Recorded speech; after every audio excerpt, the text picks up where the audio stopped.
Hey, what's up YouTube? Welcome back. I'm going to be doing a new project. It's on a Japanese 62 Custom Tele for my new client Steve in Galway.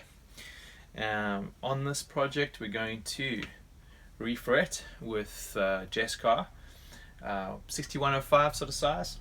Bone nut. I'm going to flatten the fingerboard radius a little bit. It's currently a 7 1/4 and we're going to go closer to a 9 1/2. We're getting a rewire with some Emerson Pro pots and a four-way switch conversion. In the pickups, Porter 9Ts. These are great. You'll get to see those go in as well. And yeah, that's it. Should be good.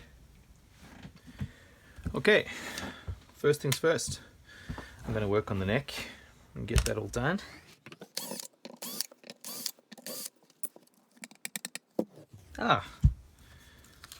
Trusty paper shim, Diodario String Company. Someone's made the effort to make this taper a little bit. This has been thinned down and this looks like it's full thickness. Good effort, although we don't use paper. Alright, this is such a nice guitar. First things first, I'm going to take the nut out and remove the frets.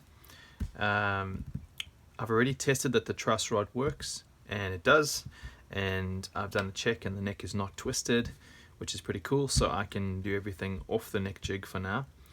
And I'll level under tension at the end once the frets are in. Yeah, these 62 Customs are so nice and so worth upgrading. The only two areas I reckon they need upgrading in general are pickups and the wiring. I mean, some people are even happy with the pickups. These aren't original though. Yeah, so let me get to it.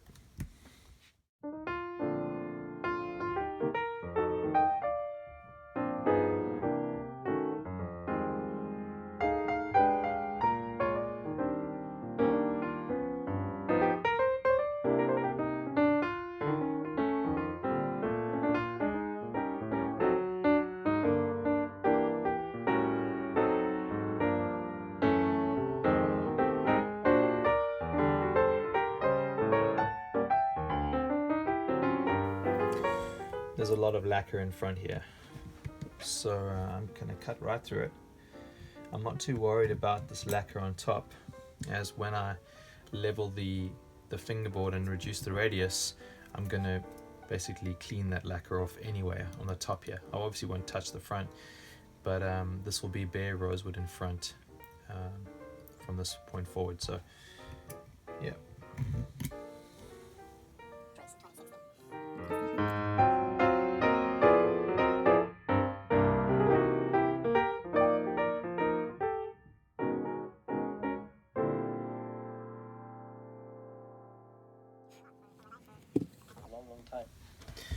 Okay, she's one of the stubborn ones.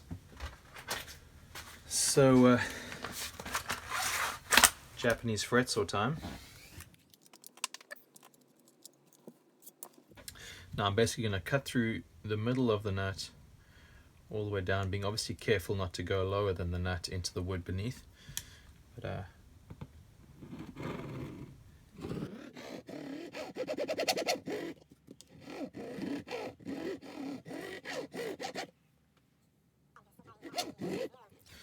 okay, I'm pretty sure that this is a radiused nut slot as well, so I don't want to just cut flat, just gung-ho and go down and cut into the wood beneath the center here.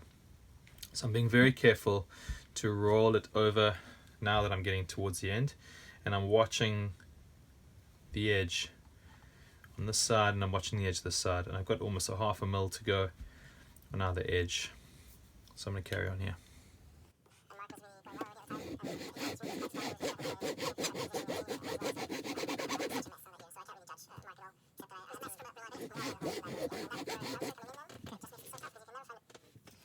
Now that there's this groove all the way through, it's got space to collapse and come in off the sides where it's been glued in. and hopefully it should come out cleanly. If not, I'm going in with a chisel to get the remnants.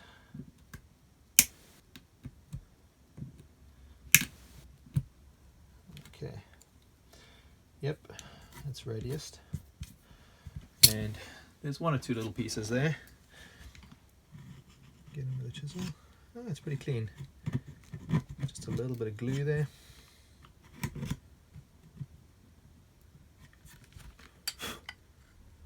Actually, there's a lot of glue. Wow. Okay, I'm actually going to leave it because it's actually, the glue is so clean all the way there, and then there's a gap in the glue, and then it goes all the way across here to the edge, and it's so neat and tidy. I'm actually going to leave that glue surface because it's a clean radius, and then that little section there I'm not too worried about. That'll probably fill up with glue when I put in the other one, which I won't put in with as much glue. The nut slots were too low anyway, and too deep, so I would have had to change the nut in any case. So that one goes in the bin. There's no tear out, which is nice. There's no actual wood tear out. There's just obviously messed up lacquer on the top here, which I'm not worried about, like I said. Next step, take these frets out. Okay, I'm going to pull frets, and I only pull frets hot because pulling frets cold just gives you tear out. It's not smart. I use my soldering iron, and I use some solder. And why do I use solder? Because it transfers the heat quicker and gives me more control over the heat. I've been asked the question before.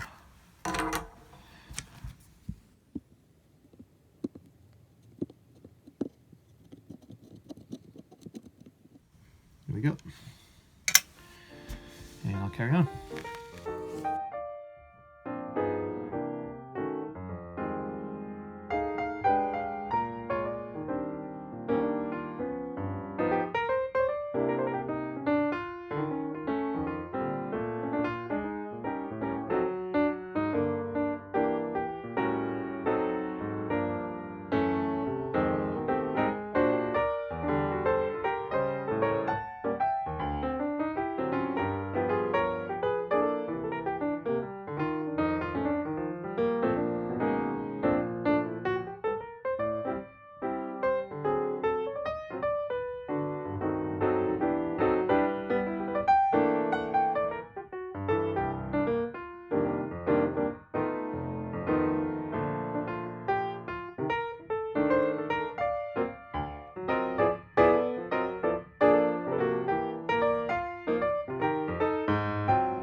Right, frets are out, and there's no tear out, which is cool. I'll straighten the neck and start the leveling process. I'm going to straighten the neck. Now I'm going to use a notched straight edge, and you're like, why am I using a notched straight edge, dude? There's no frets, but there are still little high spots right over here from bits of glue or little bits of lifting in the wood, just slightly, dirt, and so that's when you use a notched straight edge. And I can totally see I need to tighten the rod.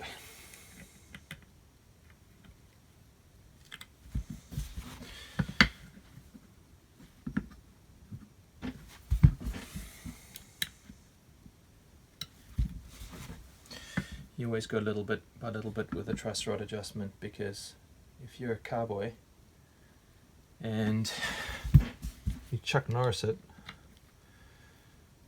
you're going to snap your truss rod. And then you're spending lots of money to replace it, or you're replacing your neck, and.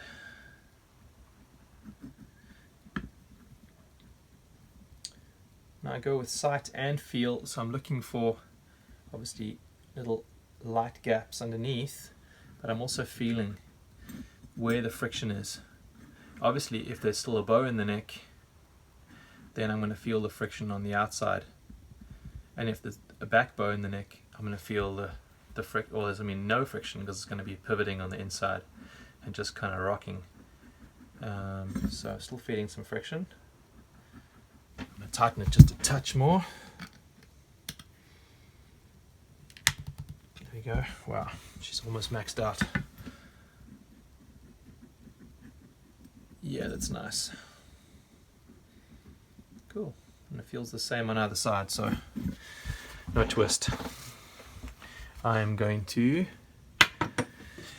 take a radius beam, but I'm going to try and get it down to around a 9.5, but I'm not going to just use a 9.5 radius block. I'm going to go straight to a 12 with some 80 grit, and I'm going to use a 12 because that's going to have a lesser chance of hitting the outside, and I want to focus most of my effort on the center of the fingerboard now. I'll switch over to a 9.5 right at the end when it starts to, when I feel my way through it.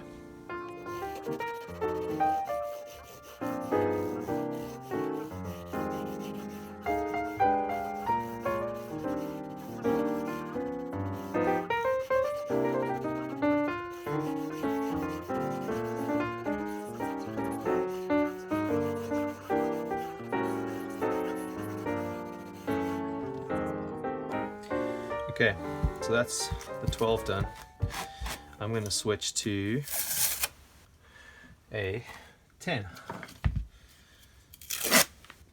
A little tip with these radius blocks: if you leave your paper on, your sticky back paper on for too long, it gets gummy, and then you have to mission to get this gumminess off. So don't be like me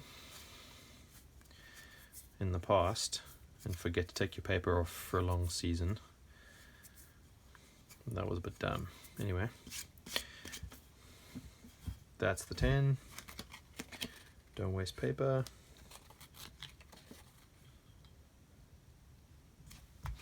Now obviously I'm concentrating on not focusing too much on one area. You know, and when you pass the board going back and forth, you hit this section twice and you hit these sections once. So that's why you'll see me going kind of through and then kind of focusing a little bit on the edges and then going back and forth and then focusing on the ends again. And I'm also trying really hard to be even in the way that I move across the board. So I don't want to do all my effort down this side and end up bringing the board thinner down this side. So makes sense.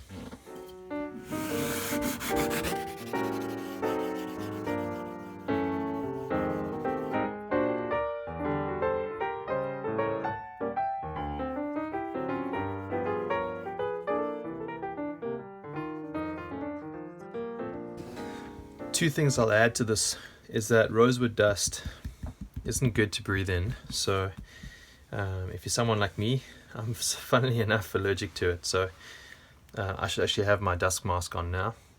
A P3 rated mask is advisable. And then I would not do this process if this was a laminated board. So a laminated board, obviously there's a lot thinner material, especially on the middle section. It's the same thickness all the way across. There's no thicker segment in the middle, so you've got no ability to keep material on the inside. So if it was a laminated board, I wouldn't be doing this process. It would just take too much material off and leave the inside section of the board too thin compared to the outside, and there's just a risk of dots lifting. It's just not smart. So it's got a nice thick slab board, and so I'm comfortable doing this.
Okay, I'm happy with it now. It's kind of a 9.5, and I'm happy. I'm not doing stainless steel, so the nickel will conform to whatever radius I've got going on here.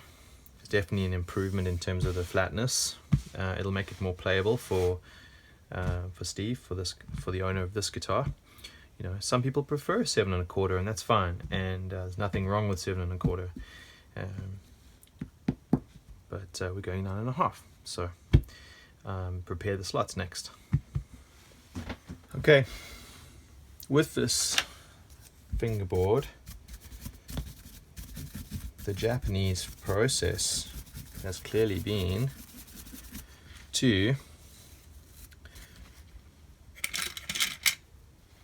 put the frets in as if there was binding and then fill the edges so that there's a nice neat edge, so we don't actually have to see the fret tang inside there. And I've managed to keep all of them just like that, and I'm gonna make sure that I leave them like that. So I will end up cutting the nibs off the fret tangs and making her look lovely. I've gone ahead and used some 220 and just cleaned off the top of the fingerboard, and it feels great, looks great. And I've got this little square file. I'm going to just round the edges of the fret slots ever so slightly. Now I'm really not going all the way to the edge. I'm keeping this fairly flat. And what this is doing is it's making this better for next time if there's a refret down the track, in terms of they're not being tear out. And it's also helping the fret seat properly, because in the fret wire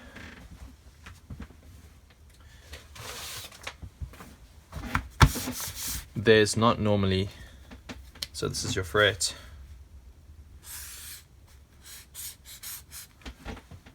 it's not normally perfectly square right there, so the fret wire's a little bit rounded off there.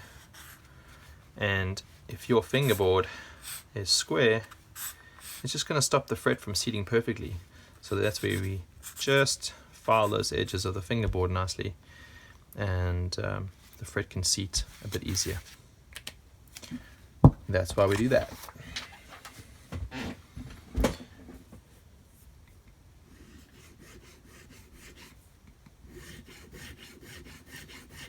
And look, it's such a minor thing. You're not taking off a whole lot of material here. You're just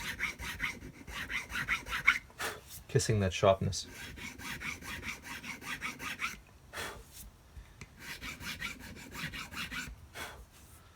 Could be a name for a band. Kissing the sharpness. A name for a movie.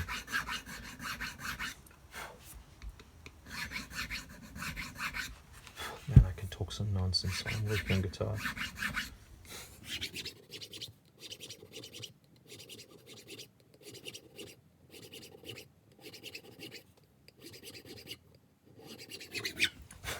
There you go. Now I've checked the depth of these slots and they are just fine. It's not like it's too shallow for new fret wire, especially after I've brought down the center a touch. So I'm fine with that. They're nice and clean, and I can prepare the fret wire. Okay, all ready to go. Got the frets trimmed and prepared. The tangs are nibbed off, and here's some fish glue I'm going to use to put into the fret slots prior to pushing the frets in. The correct radius call is in the fret press, and here we go.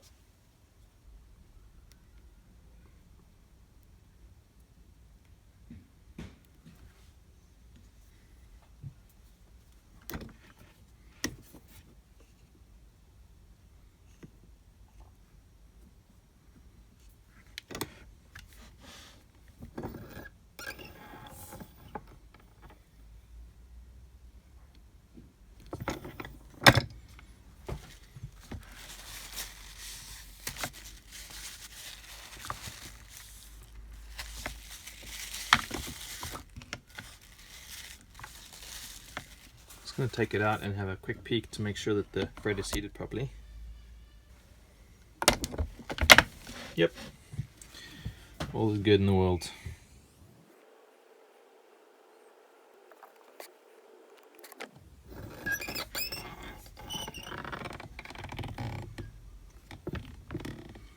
So easy to overpress with a fret press. So you really got to be careful not to compress the fret into the wood. Alright, why do I use fish glue? Because it takes longer to set. Gives me a chance to do a little pre-level and tap in any frets that are primarily a little high. And yeah, that is why. It's great to work with, this fish glue. Doesn't smell like fish, in case you're wondering. Okay, all the frets are in, and I've done the primary level. I've also scraped the board clean, and so there's no residue of fish glue. I'm gonna let this set overnight, and I'm gonna get onto the wiring now. Okay, the wiring commences. Into this girl are going a set of Porter 9Ts. These are such cool pickups. I think Brian was one of the first people to wind a P90 into a single coil size, and then he was copied by everybody else. And so yeah, these are very, very cool. They have such a cool character of a P90, but still keep a little bit of that telly vibe. There's a bit of fatness, a bit of sweetness. I love these. They're a bit pokier than regular ones, and yeah, very, very cool. Go check them out. Very usable pickups, and just take your telly to another level. Into that are going also a 4-way switch to bring out that 4th series position. Little Russian Cold War K40Y9 capacitor, some Emerson Pro parts, and a new switchcraft jack. So I'm going to get onto this.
Okay guys, one of the things that you need to know when you do a 4-way switch conversion is that the Telecaster has a metal cover, and it's got a ground link right there to the ground of the pickup.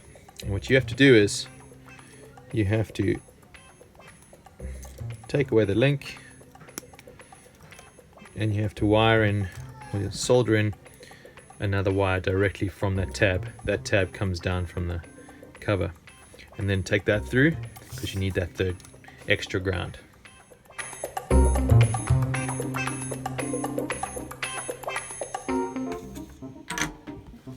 That's simple.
Alright, so it's the next day and these are nice and set.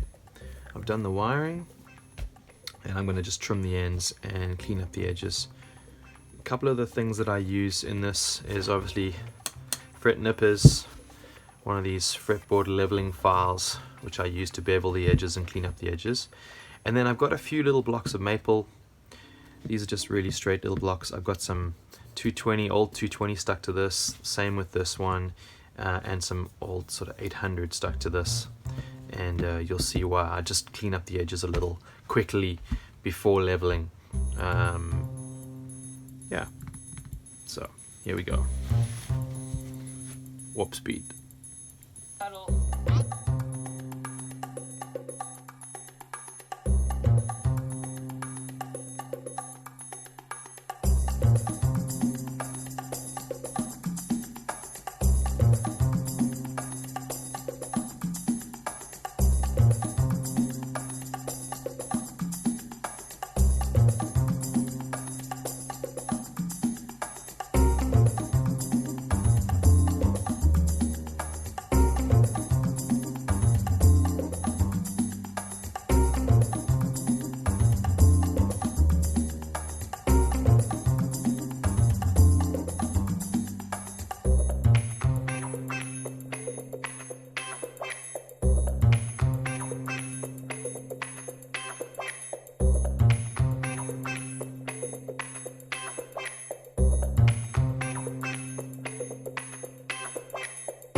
This is really just the fun polishing process, and I'm using some 220, some foam back, I think it's 800,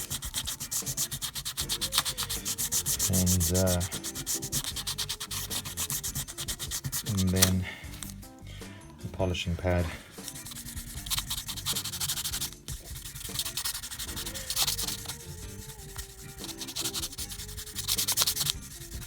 Beautiful. That's gorgeous.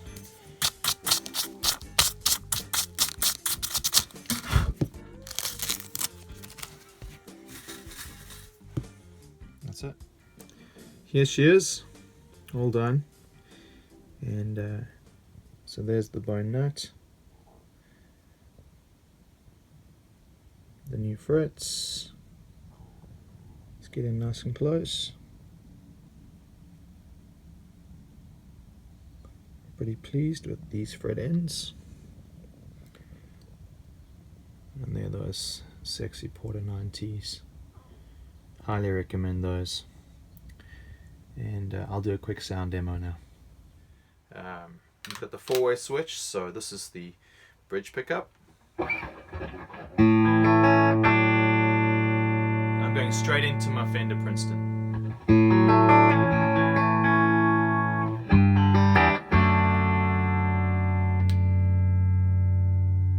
Neck and bridge in parallel.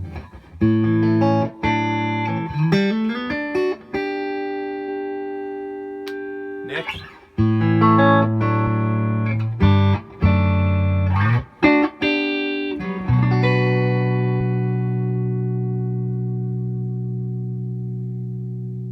And then here's the neck and bridge in series. Much fatter.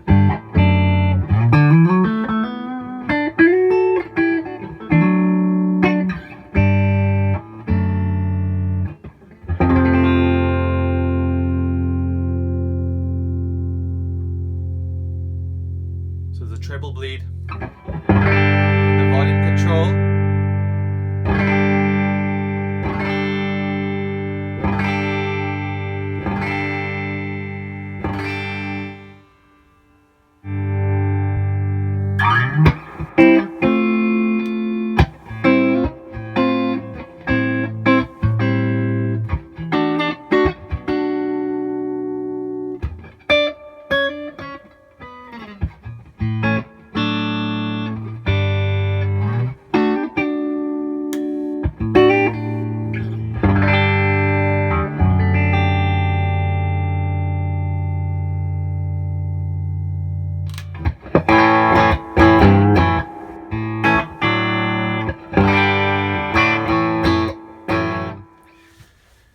Thanks very much for watching the video. I hope you've enjoyed the transformation of this telly.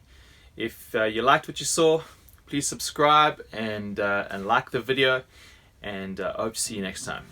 Cheers.